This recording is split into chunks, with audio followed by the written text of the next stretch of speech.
ప్రభువైన యేసుక్రీస్తు నామములో మీ అందరికీ వందనాలు. నేటి దేవుని వాక్యము యెషయా గ్రంథము 57వ అధ్యాయము 15వ వచనము. నేను మహోన్నతమైన పరిశుద్ధ స్థలములలో నివసించువాడను, అయినను వినయము గల వారి ప్రాణమును ఉజ్జీవింపచేయుటకును, నలిగిన వారి ప్రాణమును ఉజ్జీవింపచేయుటకును, వినయము గల వారి యొద్దను దీన మనస్సు గల వారి యొద్దను నివసించుచున్నాను.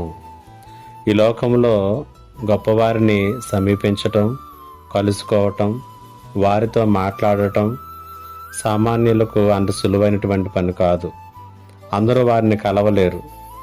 ఒక రాజును సామాన్యుడు చేరుకోలేడు. దేశాధినేతలను సామాన్యులు కలవటం అనేటువంటిది దాదాపు అసాధ్యం. కానీ ఒక గొప్ప శుభవార్త ఏమిటంటే, ఈ ప్రపంచమునే తన హస్తములతో నిర్మించి తన ఊపిరిని మనలో జీవవాయువుగా ఊదినట్టు గొప్ప దేవుణ్ణి కలుసుకోవటానికి ఆయన మార్గాలను సరళం చేశాడు.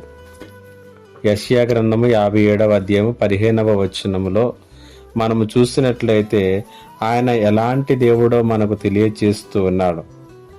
ఆయన ఎలాంటి దేవుడు అనేటువంటి సంగతిని గురించి ఆలోచన చేసినట్లయితే ఆయన పరిశుద్ధుడు, నిత్య నివాసి, మహోన్నతుడు, పరిశుద్ధ స్థలములలో నివసించేటటువంటి దేవుడు.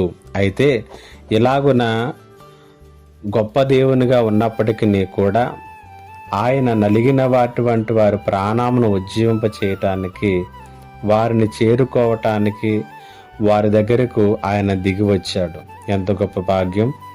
మనము ఆ మహోన్నతుని సమీపించటం కాదు, ఆయనే మన దగ్గరికి వచ్చి మనల్ని కలుసుకుంటానని వాగ్దానం చేశాడు.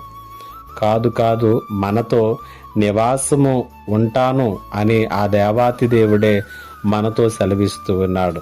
ఎందుకంటే మానవ జీవితంలో గొప్ప భాగ్యం ఏముంది? అది ఆ రీతిగా దేవుడు మనతో నివాసము చేయటం మనకు మేలు, మనకు దీవెన.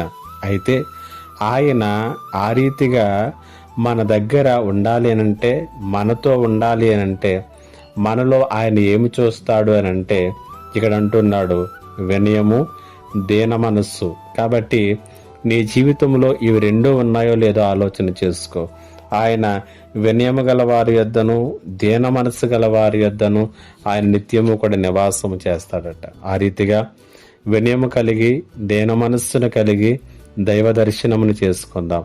పరిశుద్ధాత్మ దేవుడు అట్టి కృపను మనకు అనుగ్రహించును గాక. ఆమేన్. ప్రార్థన. మా గొప్ప దేవుడు అయిన తండ్రి, నీకు వందనాలు. వినయము, దీన మనస్సు కలిగినటువంటి జీవితములుగా మా జీవితములు వెలుగొందే కృపను దయచేయమని యేసు నామములు అడిగి వేడుకొనుచున్నాను తండ్రి. ఆమేన్.